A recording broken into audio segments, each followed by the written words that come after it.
Le temps était maussade, les cœurs serrés lorsque le corbillard transportant la dépouille du lieutenant-colonel Arnaud Beltrame est arrivé sur l'aéroport de Carcassonne. La cérémonie s'est déroulée loin des caméras en présence de la famille, de militaires et de personnalités locales. En fin de matinée, le cercueil, ceint d'un drapeau tricolore, porté par des gendarmes, a pris place dans un avion de l'armée avant de s'envoler pour Paris. À la sortie, peu de commentaires, mais une reconnaissance unanime pour saluer cet officier qui servait dans l'Aude.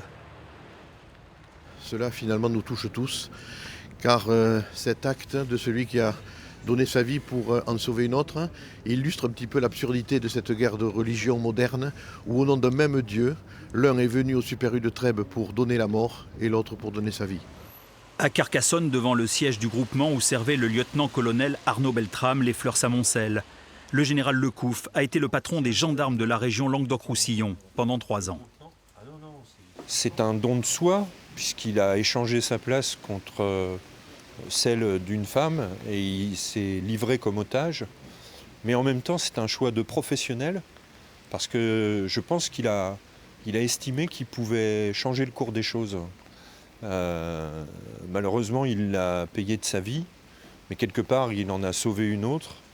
Et c'est un symbole absolument magnifique du travail de la gendarmerie, protéger nos concitoyens et servir à la fois les Français et la France.